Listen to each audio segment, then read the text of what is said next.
friend came to me and she said, I know this guy that's moved here. He's really nice. I think you would get along with him really well. And this was in July of 2013.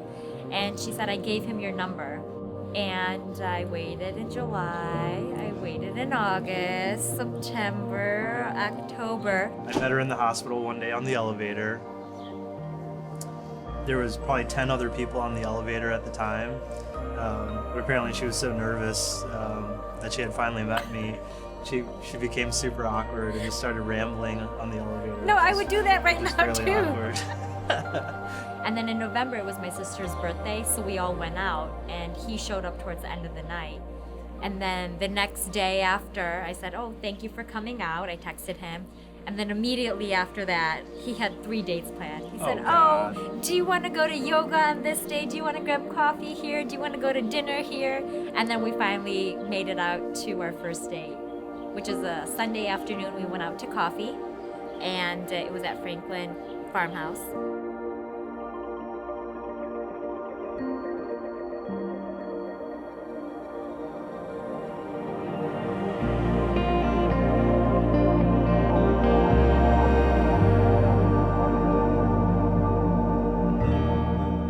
November, and the way my fellowship worked is by December I had to turn in my ranking list, meaning where I wanted to do my training for the next 2 years.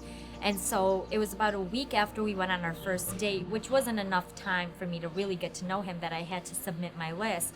And I really liked my Washington DC interview, and that's where I wanted to be, so I ranked that number 1. And he said, you know, I think this is going well. I want to see where it goes, but I don't want it to be something where in a few months when you move to DC that it just ends because we don't do long distance. And I said, well, I'm willing to see where this goes, and I'm willing to do long distance.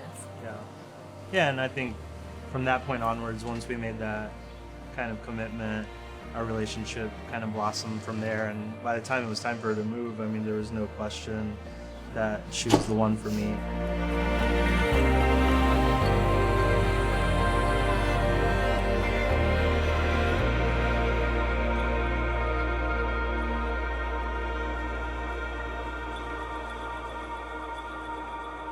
He has so many traits that I adore.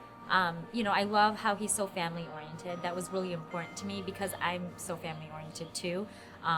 And I hold my family so dear to my heart, and so does he. And he's also been very open with my family. I think you've really, you know, accepted my family as his own, and he hangs out with them without me being there, which I love.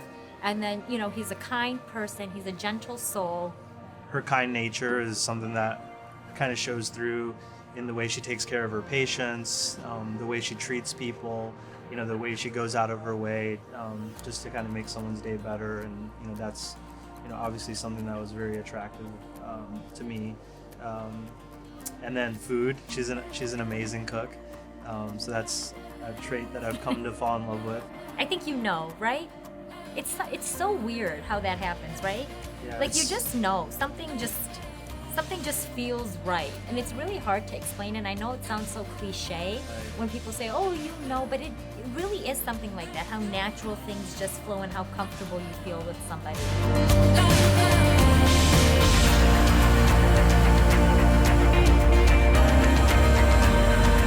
Being long distance, I only see her a certain amount of times, and she must have had an idea that it was coming up, so that put even more pressure on every trip to Washington, because she was like, okay, is it gonna happen? Is it not gonna happen? Yeah, so anyways, it happened in April of last year.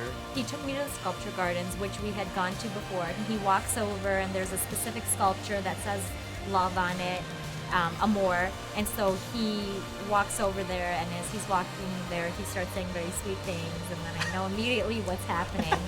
But I'm looking forward to starting my life with my husband. Absolutely.